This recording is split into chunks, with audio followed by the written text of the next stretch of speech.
बजेटमा राखिएको प्रावधान विपरीत सांसदहरूले आफू खुसी योजना छनौट र खर्च गर्न मिल्ने नियमावली जारी। जुनसुकै क्षेत्रमा 20 योजना छान्न पाउने। सरकारले चिनीको खुद्रा बिक्री मूल्य प्रति किलो 70 रुपियाँ तोक्यो। बढी मूल्यमा बेच्ने विरुद्ध कारबाही सुरु। क्षेत्राधिकार बढाइदिन संसदीय समितिमा अख्तियार पदाधिकारीको आग्रह। सार्वजनिक पदमा रहेकाले काम नगरे कारबाही गर्ने अधिकार पुनः कायम गर्न माग। पश्चिमी मुलुकको लोकतन्त्रमा असर पुर्याउन रुसी गुप्तचर सेनाले साइबर आक्रमण गर्ने गरेको बेलायतको आरोप। र च्याम्पियन्स लिग फुटबलको पछिल्लो खेलमा बार्सिलोना, PSG र एथलेटिको मड्रिड विजयी। लिभरपुल भने नापोलीसँग पराजित। नमस्कार, कान्तिपुर डायरीका साथमा साथी दिवा र म इन्द्रलक्ष्मी। समाचार अब विस्तारमा। बजेटमा राखिएको प्रावधान विपरीत सांसदहरूले आफू खुसी योजना छनौट र खर्च गर्न मिल्ने नियमावली सरकारले जारी गरेको छ। बजेटको प्रावधान अनुसार 4 करोड रुपैयाँका 5वटा योजना मात्र सांसदले छनौट गर्न पाउनेछन्। मन्त्री परिषदले हालै स्वीकृत गरेको स्थानीय पूर्वाधार विकास साझेदारी कार्यक्रम सम्बन्धी नियमावलीमा 20वटा योजना छनौट गर्न सक्ने व्यवस्था गरिएको हो। संसदबाट पारित भएको विनियोजन सम्बन्धी ऐन विपरीत नियमावली बनाएर सरकारले सांसदहरूलाई मनलाग्दो खर्च गर्न बाटो खोलिदिएको हो। सांसदले 3 वर्षभित्र सकिने खालका योजना छनौट गरी प्रत्येक वर्ष 4 करोड रुपैयाँ खर्च गर्न पाउने व्यवस्था बजेटमा छ। त्यसअनुसार खानेपानी, सिँचाइ, नदी नियन्त्रण, सडक क्षेत्रका बढीमा 5वटा मात्र योजनाको खर्च गर्नुपर्थ्यो। तर अहिले नियमावलीले 20वटासम्म जुनसुकै योजनामा खर्च गर्न सक्ने व्यवस्था गरिदिएको छ। नियमावलीमा 1 वर्षभित्र पूरा गर्न साना योजना छनौट गर्न सकिने व्यवस्था गरेको छ। यसअघि टुक्रे योजनामा खर्च गरेको भन्दै विरोध हुँदै आए पनि यसपालि नियमावलीमा राखेर सांसदलाई आफू खुसी योजना छनौट गरेर बजेट छर्न सक्ने बाटो खुला गरिएको हो। विगतमा साना योजना बनाउने र ती योजनाको रकम सही सदुपयोग नहुने भएकाले त्यसलाई नियन्त्रण गर्न बजेटमा कडाई गरिएको थियो। तर नियमावलीले बजेटको प्रावधानलाई लत्याएको छ। अर्थमन्त्री युवराज खतिवडाले जेठ 15 मा प्रस्तुत गरेको बजेटको बुदा नम्बर 180 मा स्थानीय पूर्वाधार विकास साझेदारी कार्यक्रममा प्रत्येक निर्वाचन क्षेत्रमा 4 करोड रुपैयाँ बजेट विनियोजन गरिएको छ। सरकारले चिनीको खुद्रा बिक्री मूल्य प्रति किलो 70 रुपियाँ तोकेको छ। तोकिएको भन्दा बढी मूल्यमा बिक्री गर्ने व्यवसायीलाई कारबाही गर्ने सरकारले जनाएको छ। चाडबाडको मुखमा व्यवसायीले चिनीमा मनलाग्दी पैसा असुल्न थालेपछि सरकारले मूल्य तोकेर बढीमा बिक्री गर्नेलाई कारबाही गर्ने निर्णय गरेको हो। हिजो उद्योग वाणिज्य तथा आपूर्ति मन्त्री मातृका यादव सहितको बैठकले चिनीको खुद्रा मूल्य प्रति किलो 70 भन्दा बढ्न नदिने निर्णय गरेको हो। मन्त्रालयका सहसचिव एवं प्रवक्ता नवराज ढकालले भन्नुभयो, अधिकतम खुद्रा मूल्य प्रति किलो 70 रुपियाँ भन्दा नबढ्ने गरी बिक्री वितरणको व्यवस्था मिलाउने निर्णय भएको छ। सोही अनुसार वाणिज्य, आपूर्ति तथा उपभोक्ता संरक्षण विभागलाई निर्देशन दिएका छौं। सो निर्देशन अनुसार विभागले बजार अनुगमन तीव्र पारेको उहाँले दावी गर्नुभयो। सरकारले आयातमा परिमाणात्मक बन्देज लगाएपछि हाल बजारमा चिनीको मूल्य आकाशिएको छ। व्यापारीले 1 किलो चिनीको 85 रुपियाँसम्म लिन थालेका छन्। मन्त्री परिषदले वार्षिक करिब 1 लाख टन मात्रै आयात गर्न पाउने निर्णय गर्नु अघि 1 किलो चिनीको औषध मूल्य 65 रुपियाँ थियो। अहिले मूल्य बढेर ठाउँ अनुसार किलोमा 15 देखि 20 रुपियाँसम्म महँगो भइसकेको छ। यसैबीच स्वदेशी चिनी उद्योगको चरको लबिङका कारण सरकारले चिनी आयातमा परिमाणात्मक बन्देज लगाएपछि ठूलो परिमाणमा चिनी भन्सार नाकामा थन्किएको छ। साल ट्रेडिङ कर्पोरेसनले भित्राउन लागेको 2400 टन भन्दा बढी चिनी वीरगञ्ज स्थित सुर्सिया सुक्खा बन्दरगाहमा असोज 6 देखि थन्किएको हो।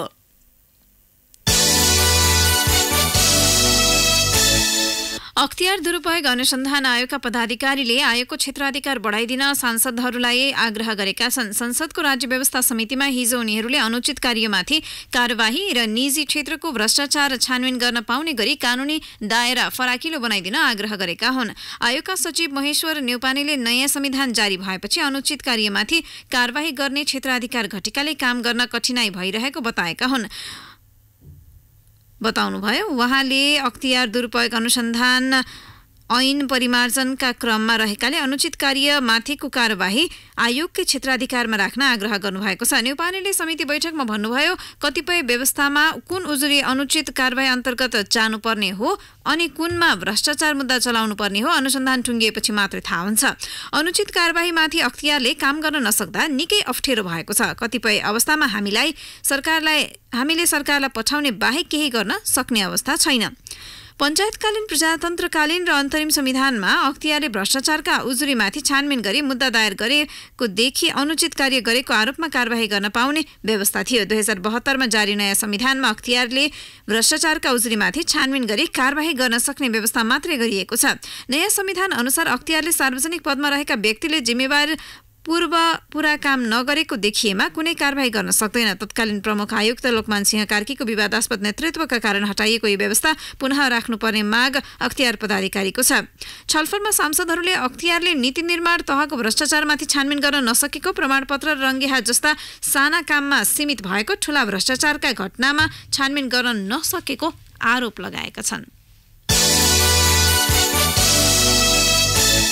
कानून अभावमा अधिकारविहीन भएको भन्दै चाँडोभन्दा चाँडो कानून बनाउन प्रदेश सरकारले केन्द्रसँग माग गरेका छन्। प्रहरी प्रशासन परिचालन र कर संकलन अधिकार बिनाको संरचना सरकार हुन नसक्ने जनाउँदै उनीहरूले यिनको व्यावहारिक कार्यान्वयनमा केन्द्रबाट ढिलाइ भइरहेको प्रति असन्तुष्टि दर्शाएका हुन्। कानून न्याय तथा संसदीय मामिला मन्त्रालयले साझा अधिकारको सूची सम्बन्धमा कानून निर्माणका लागि हिजो गरेको छलफलमा प्रदेशका आन्तरिक मामिला तथा कानून मन्त्रीहरूले संघीय कानून अभावमा प्रदेशले संविधानले दिएको अधिकार प्रयोग गर्न नसकेको गुनासो पोखेका हुन्। प्रदेश नम्बर 2 का कानून मन्त्री ज्ञानेन्द्र यादवले जनताबाट चुनिएको र नजिक रहेका कारण प्रदेशसँग जनअपेक्षा बढी देखिएको बताउनुभयो। उहाँले भन्नुभयो, तर कानून अभावले सरकार सञ्चालनमा समस्या भइरहेको छ। संघले कानून नबनाइदिँदा प्रदेशले पनि बनाउन नसकेको उहाँले बताउनुभयो। उहाँले भन्नुभयो, कति पर्खने, अब पनि संघले कानून नबनाइदिए संविधानले दिएको अधिकार प्रयोगका लागि कानून बनाएर अघि बढ्न प्रदेश सरकार बाध्य हुनेछ। उहाँले साझा अधिकारका सम्बन्धमा कानून बनाउँदा संघले नीति निर्माण र आर्थिक स्रोत व्यवस्थापनको जिम्मेवारी मात्रै राख्न र कार्यान्वयनको जिम्मा प्रदेशलाई दिन सुझाउनुभयो। प्रतिनिधि सभा र प्रदेशसभा चुनावको लेखाजोखा भइरहेका बेला गत वर्ष असोज 17 गते तत्कालीन एमाले र माओवादीले वाम गठबन्धन निर्माण गरेका थिए। गठबन्धन बनेको बुधबार 1 वर्ष पुगेको छ। राष्ट्रिय राजनीतिमा मात्र होइन, दुवै पार्टीका कार्यकर्ता र नेताहरूमा सो पार्टीको घटनाले उत्साह र तरङ्ग ल्याएको थियो। तर दुई दलले सहकार्य थाल्दा उत्साह 1 वर्षको अवधिमा ओइलाउँदै गएको छ।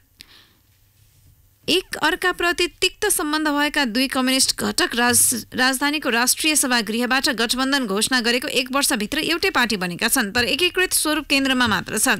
तल्लो तहमा पार्टी करिब प्यारालाइज जस्तै बनेको छ। नेता कार्यकर्ता लामो समयदेखि कामविहीन छन्। प्रतिनिधि सभा र प्रदेशसभा चुनावदेखि गत जेठ 3 मा दुई दलबीच एकीकरण घोषणा हुँदासम्म पार्टी चलायमान थियो। तल्लो तहमा एमाले र माओवादी केन्द्रका छुट्टा छुट्टै कमिटी छन्। ती कमिटी न स्वतन्त्र रूपमा काम गर्ने अवस्थामा छन्, न दुवै मिलेर एउटै बनेका छन्। यसले समस्या बढ्दै गएको एकता प्रक्रियाकै सूत्रधार नेताहरूको गुनासो छ। नेकपाका स्थायी समिति सदस्य जनार्दन शर्माले भन्नुभयो, दुई पार्टीको एकता ऐतिहासिक घटना थियो, त्यसले जनतामा आशा र उत्साह थपेको थियो। तत्कालै सबै कमिटीको एकता भइसक्नु पर्थ्यो, तर समयमा एक काम भएनन्, यसले उत्साह मर्दै गइरहेको छ। यी सबै विषय समग्रमा गठबन्धन नहुँदै पार्टी एकताकै उपलब्धि भएकाले यसबाट निरुत्साहित हुनुपर्ने अवस्था नरहेको महासचिव विष्णु पौडेलको धारणा छ। महासचिव पौडेलले भन्नुभयो, बलियो सरकार बनेको छ, सरकारले काम गरिरहेको छ। स्थायी स्थिर सरकार कतिपयलाई मन परेको छैन र यस विरुद्ध प्रहार गरेका छन्। यस्ता प्रहारलाई परास्त गर्दै अघि बढ्ने अवस्थामा पार्टी छ। उहाँले एकतापछि परिपक्व काम गर्नका लागि मात्र तल्लो तहको एकीकरणमा ढिलाइ भएको बताउनुभयो। कान्तिपुर डायरीमा अब ब्रेकको पालो।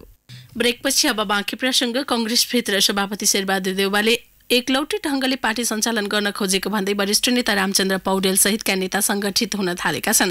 संस्थापन इतर पक्ष छिन्न भिन्न भन्दा देउवाको कार्यशैली झनै एकलौटी हुने भन्दै पौडेलले मोर्चाबन्दी सुरु गर्नुभएको हो। पौडेलले बालाजुको धौलागिरी सहकारीको कार्यालयमा गत मंगलबार भेला डाक्नु भएको थियो। भेलामा महामन्त्री शशाङ्क कोइराला, पूर्व महामन्त्री प्रकाशमान सिंह, केन्द्रीय सदस्यहरू शेखर कोइराला, रामशरण महत, अर्जुन नरसिंह केसी, बलबहादुर केसी, गगन थापा, नरेन्द्र राज जोशी, प्रदीप पौडेल सहितका नेताहरू पनि उपस्थित थिए। पूर्व महामन्त्री कृष्णप्रसाद सिटौलाले भने त्यहाँ जानु भएन। पारिवारिक कारणले सिटौला अनुपस्थित रहेको नेता अर्जुन नरसिंह केसीले जानकारी दिनुभयो। नेविसंघ अधिवेशन, विधान संशोधन, क्रियाशील सदस्यता वितरण जस्ता मुद्दामा देउबाले एकलौटी गर्न खोजेको पौडेल पक्षको आरोप छ। यसैबीच संस्थापन इतर पक्षले सभापतिलाई बलियो बनाउने गरी विधान संशोधन मस्यौदा आए त्यसलाई नमान्ने निर्णय गरेको छ। देउबा पक्षीय नेताहरूले सभापतिलाई थप शक्तिशाली बनाउने गरी विधान संशोधनको तयारी अगाडि बढाएपछि पौडेल पक्ष त्यस विरुद्ध उभिएको हो। यसैबीच कांग्रेस सभापति शेरबहादुर देउबाले भोलि पार्टीको केन्द्रीय कार्य समिति बैठक डाक्नु भएको छ। सर्वोच्च अदालतले ऐतिहासिक बाग दरबार नभत्काउन अन्तरिम आदेश दिएको छ। चौतर्फी विरोध हुँदाहुँदै पनि काठमाडौँ महानगरपालिकाले भत्काउने तयारी गरेपछि सम्पदा संरक्षण अभियन्ता सर्वोच्च अदालत गएका थिए। सर्वोच्चका न्यायाधीश दीपक राज जोशीको एकल इजलासले बाग दरबार नभत्काउन विपक्षीका नाममा आदेश दिएको हो। बाग दरबार भत्काउने कार्य तत्काल रोक्न उत्प्रेषण परमादेश लगायत अन्य चाहिने आदेश आज्ञा जारी माग गर्दै वरिष्ठ अधिवक्ता प्रकाशमणि शर्मा, वरिष्ठ अधिवक्ता रमा पन्त खरेल, काठमाडौँ स्कुल अफ लका विद्यार्थी सञ्जय अधिकारी, सम्पदा बचाउ अभियान सङ्घर्ष समितिका संयोजक गणपति लाल श्रेष्ठले रिट दर्ता गरेका थिए। प्रधानमन्त्रीदेखि महानगरका मेयरसम्मलाई विपक्षी बनाएर दायर गरिएको रिटमा लिच्छवीकालीन, मल्लकालीन र राणाकालीन वा शाहकालीन सबै दरबार जोगाउन आदेश दिन माग समेत गरिएको छ। आदेशमा रिटमा उल्लेख भएका विषय गम्भीर प्रकृतिको सरोकार चासो र महत्त्वको भएको उल्लेख छ। काठमाडौँ भित्रन दिने समय 3 घण्टा बढाएकै दिन हिजो साँझ भक्तपुरमा ट्रिपरको ठक्करबाट फेरि अर्को एक व्यक्तिको ज्यान गएको छ। काभ्रेबाट आइरहेको 88 प 852 नम्बरको मोटरसाइकललाई सोही दिशाबाट तीव्र गतिमा आइरहेको 4 ख 3650 नम्बरको ट्रिपरले सूर्यविनायक पाण्डु बजारमा ठक्कर दिँदा मोटरसाइकल चालकको मृत्यु भएको हो। मृत्यु हुनेमा काभ्रे पलाञ्चोक नवबुद्ध नगरपालिका 8 डराउने पोखरीका 25 वर्षीय रामकृष्ण श्रेष्ठ छन्।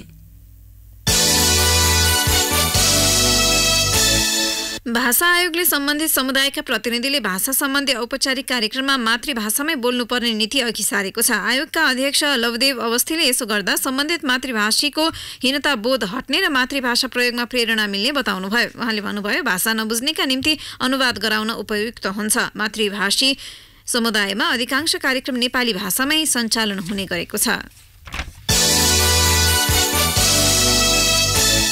केरुङ नाका हुँदै अवैध प्रक्रियाबाट भित्र्याइएको 5 केजी सुन प्रहरीले बरामद गरेको छ। सार्वजनिक बसमा कम्मरमा सुन बाँधेर काठमाडौँ आउँदै गरेका 18 वर्षीय सोमबहादुर तामाङ हिजो बालाजु नजिक तीन पिप्लेबाट पक्राउ परेका हुन्। रसुवाको गोसाईकुण्ड घर भई बालाजुकै एक कलेजमा पढ्ने तामाङ भरिया मात्र रहेको प्रहरी परिसर काठमाडौँका डीएसपी होवेन्द्र बोगटीले जानकारी दिनुभयो। केरुङबाट प्रति केजी 50,000 रुपियाँ पाइने लोभमा उनी सुन ओसार्न तयार भएका थिए।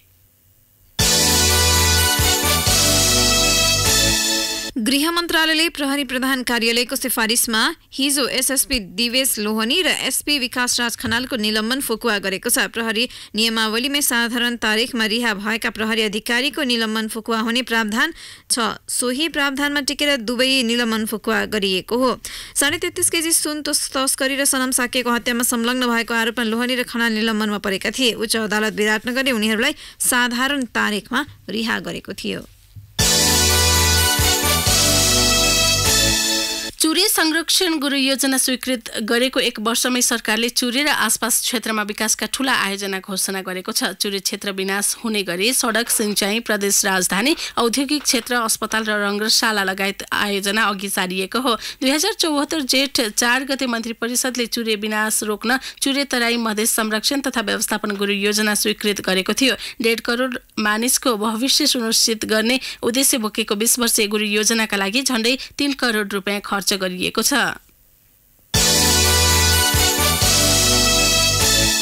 राज्यपालले महाधिवेशन पछि पनि अध्यक्ष मण्डल कायमै राख्ने भएको छ। राज्यपालले निर्वाचन आयोगमा बुझाएको परिमार्जित विधानमा महाधिवेशन पछि पनि अध्यक्ष मण्डल कायमै रहने व्यवस्था छ। विधानमा 2 वर्षभित्र महाधिवेशन गर्ने उल्लेख छ। अध्यक्ष मण्डल राजनैतिक समितिले परिमार्जित विधान पारित गरेको हो।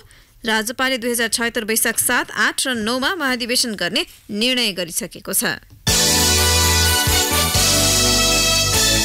नेपाल पत्रकार महासंघले समाचारको विषयलाई लिएर कैलालीको अत्तरियामा हिजो कान्तिपुर दैनिक सहितका पत्रपत्रिका जलाएको घटनाप्रति आपत्ति जनाएको छ। महासंघले हिजो विज्ञप्ति जारी गरी कुनै पनि बहानामा जनतालाई सुसूचित गराउने पत्रपत्रिका जलाइनु तथा पत्रकारमाथि आक्रमण गरिनुले स्वतन्त्र प्रेसमाथि ठाडो हस्तक्षेप भएको टिप्पणी गरेको छ। बागमतीमा नयाँ मोटरसाइकलको दर्ता रोकिएको छ। 79 लटको अन्तिम नम्बरसम्म दर्ता भइसकेकाले नयाँ दर्ता रोकिएको यातायात व्यवस्था विभाग स्रोतले जनाएको छ। यातायात व्यवस्था नियमावलीमा 2 डिजिटसम्म मात्रै लट नम्बर राखेर गाडी दर्ता गर्न मिल्ने प्रावधान छ। अब 3 डिजिट अर्थात् 100 को लटमा जानुपर्ने भएकाले नयाँ मोटरसाइकल दर्ता गर्न कानुनी अडचन उत्पन्न भएको हो। 79 लटको सबै नम्बर सकिएपछि बुधबारदेखि नयाँ दर्ता रोकिएको स्रोतले जनायो। काठमाडौँमा 79 प 9999 वटा मोटरसाइकल दर्ता भइसकेका छन्। 92 पमा 9979 वटा मोटरसाइकल दर्ता भएका हुन्। 79 लट पूरा भएपछि बागमतीमा दर्ता मोटरसाइकलको संख्या 10 लाख पुगेको छ। विभागले नयाँ मोटरसाइकलको दर्ता खुलाउन नियमावली संशोधनका लागि मन्त्री परिषदमा प्रस्ताव पठाइसकेको छ र केही दिनमै समस्या समाधान हुने जनाइएको छ। सरकारले 3 वर्षभन्दा बढी समयदेखि नवीकरण नभएका गैर सरकारी संस्थालाई खारेज गर्ने भएको छ। गृह मन्त्रालयले मन्त्री स्तरीय निर्णय गरी अन्तिम 35 दिने म्याद जारी गर्दै आफ्नो संस्था नवीकरण गराउन सार्वजनिक आह्वान गरेको छ। गत जेठमा गृहमन्त्री रामबहादुर थापाको अध्यक्षतामा बसेको बैठकले जिल्ला प्रशासन र कम्पनी रजिस्ट्रारको कार्यालयमा दर्ता भई समाज कल्याण परिषदमा आबद्ध गैर सरकारी संस्था, राष्ट्रिय तथा अन्तर्राष्ट्रिय गैर सरकारी संस्था लगायतलाई नवीकरणको म्याद जारी गर्ने निर्णय गरेको थियो। काठमाडौँ विमानस्थल र पर्यटन बोर्डलाई कम्तीमा 25.5 करोड रुपैयाँ बक्यौता बुझाउन बाँकी रहेको मलेसियाको एयर एसियाले असोज 27 देखि नेपालमा गर्दै आएको उडान बन्द गर्ने भएको छ। मलेसियाका लागि जाने नेपाली कामदारहरूलाई लक्षित गर्दै 6 वर्ष अघि क्वालालम्पुर काठमाडौँ क्वालालम्पुर रुटमा सस्तो भाडामा 377 यात्रु क्षमताको वाइड बडी विमान उडान थालेको एयरलाइन्सले नेपाल जस्तो general sales agent GSA incentive group of कम्पनीको विवाद लम्बिँदै गएपछि उडान नै बन्द गर्ने अवस्थामा पुगेको हो। हाल सातामा मंगलबार र शुक्रबार गरी 2 दिन खुम्चिएको यसको अन्तिम उडान असोज 26 गते हुने छैन। कान्तिपुर डायरीमा पुनः ब्रेकको पालो। ब्रेकपछि अब आर्थिक प्रसङ्ग। ब्याङ्कहरूले दैनिक 25 किलो सुन आयात गर्न पाउने भएका छन्। बजारमा माग अनुसार सुन आपूर्ति हुन नसकेपछि राष्ट्र ब्याङ्कले दैनिक आयातको कोटा बढाएको हो। सुन माग बढी हुने सिजन भदौदेखि मङ्सिरसम्मका लागि मात्र कोटा बढाइएको हो। नयाँ व्यवस्था अनुसार 2075 मङ्सिर मसान्तसम्म ब्याङ्कहरूले दैनिक 25 किलो सुन आयात गर्न पाउनेछन्। हाल ब्याङ्कहरूले दैनिक 20 किलोका दरले सुन आयात गरिरहेका छन्। राष्ट्र ब्याङ्क सञ्चालक समितिको बैठकले सो निर्णय पारित गरेको हो। सो निर्णय कार्यान्वयनका लागि हिजोसम्म निर्देशन जारी भएको छैन। राष्ट्र ब्याङ्कले निर्देशन जारी गरेपछि सो व्यवस्था कार्यान्वयनमा आउने बताइएको छ। चाडबाड र मूल्य वृद्धिको मौका छोपी पहाडी क्षेत्रका उपभोक्तालाई लक्षित गरी अखाद्य वस्तु वितरण हुन थालेको छ। व्यापारीहरूले तराईमा खपत हुन नसकेका अखाद्य वस्तु पहाडमा बिक्री वितरण गरिरहेका हुन्। धनगढी तथा नेपालगञ्जका व्यापारीले खपत हुन नसकेका वस्तु पहाडी जिल्लामा पठाउने गरेको आरोप उपभोक्ताहरूको अधिकारका लागि काम गरिरहेको संस्थाको छ। यस्तै चाडपर्व नजिकिएसँगै भारतबाट घर फर्कने नेपाली मार्फत दैनिक लाखौं भारतीय रुपैयाँ मुलुक भित्रिन थालेको छ। हाल नेपालगञ्ज नाका भएर घर फर्किनेहरूको लर्को छ। सातायता नेपालीहरू घर फर्किने क्रम बढेको हो। भारतमा मजदुरीका लागि गएका नेपालीहरू दैनिक करिब 2000 भन्दा बढी फर्किरहेको सीमास्थित प्रहरीले जनाएको छ। खेतीपातीको काम सकिएपछि मध्यपश्चिम क्षेत्रका युवाहरू पैसा कमाउन भारत जान्छन्। 3-4 महिना भारतमा मजदुरी गरी घर फर्किने एक जनाले 15 देखि 40 हजार भारूसम्म ल्याउने गरेको बताइन्छ। अब अन्तर्राष्ट्रिय प्रसङ्ग। पश्चिमी मुलुकको लोकतन्त्रमा असर पुर्याउन रुसी गुप्तचर सेनाले साइबर आक्रमण गर्ने गरेको बेलायतले आरोप लगाएको छ। पश्चिमा मुलुकको खेल क्षेत्रदेखि यातायात सेवा र अमेरिकी राष्ट्रपतीय निर्वाचनमा भएको हस्तक्षेपमा रुसकै संलग्नता रहेको बेलायतको अनुसन्धान प्रतिवेदन सार्वजनिक भएको हो। रुसी गुप्तचर निकायले विश्वभर छरिएका ह्याकरहरूको प्रयोग गर्ने गरेको दाबी बेलायती राष्ट्रिय साइबर सुरक्षा केन्द्रले गरेको छ। अब खेल प्रसङ्ग च्याम्पियन्स लिग फुटबलको पछिल्लो खेलमा Barcelona, Paris Saint Germain, PSG र एथलेटिको मैड्रिड विजयी भएका छन्। गैराती भएको खेलमा टटनहम हटस्परलाई हराउँदै ग्रुप बी मा रहेको बार्सिलोना 4-2 गोल अन्तरले विजयी भएको छ। लियोनल मेसीले 2 गोल गरेको खेलमा फिलिप काउटिन्हो र इभान राकिटिकले 1-1 गोल गरे। ह्यारी केन र इरिक लामिलाले टटनहमका लागि गोल गरे पनि खेलको दोस्रो मिनेटबाटै अग्रता कायम गरेको बार्सालाई पछि पार्न सकेनन्। यस अघिको खेलमा PSV इन्डहोभनमाथि 4-0 को जित दर्ता गरेको बार्सा ग्रुप बी को शीर्ष स्थानमा छ। च्याम्पियन्स लिगको पछिल्लो खेलमा रेड स्टार बेलग्राड बीच पेरिस सेन्ट जर्मन PSG ले 6-1 को प्रभावशाली जित निकालेको छ। ब्राजिलियन फुटबल स्टार नेयमारको ह्याट्रिकको मद्दतमा 6 गोल गरेको PSG का लागि एडेन काभानी, एन्जल डी मारिया र किलियन एम्बाप्पेले 1-1 गोल गरे। रेड स्टारका लागि मार्को मारिनले 1 गोल गरेका थिए। खेलमा 74% बल पोसेसन पेरिस सेन्ट जर्मनकै थियो। एथलेटिको मैड्रिडले क्लब बर्गलाई 3-1 गोल अन्तरले हराउँदा बोरुसिया डर्टमुन्डले मोनाकोलाई 3-0 ले हराएको छ। नापोलीले लिभरपुल र साल्केले लोकोमोटिभ मस्को समान 1-0 ले पराजित भएका छन्। अब मौसम सम्बन्धी जानकारी। काठमाडौँ उपत्यका सहित मुलुकका अधिकांश स्थानमा आज मौसम आंशिक बदलिरहने जल तथा मौसम पूर्वानुमान महाशाखाले जनाएको छ। पूर्वी मध्य र पश्चिमी भेगका केही स्थानमा सामान्य वर्षा हुन सक्ने महाशाखाको अनुमान छ। केही बेर अघि 17 डिग्री सेल्सियस मापन गरिएको काठमाडौँ उपत्यकाको अधिकतम तापक्रम आज 25 डिग्री सेल्सियससम्म पुग्नेछ। सूर्योदय बिहान 5:58 भयो भने सूर्यास्त भरे साँझ 5:47 हुनेछ। हवस् त यिनै प्रसङ्गसँगै कान्तिपुर डायरीको यो बुलेटिन यही सकिन्छ। साथी देवा र महेन्द्र लक्ष्मी बिदा हुन्छौँ। नमस्कार।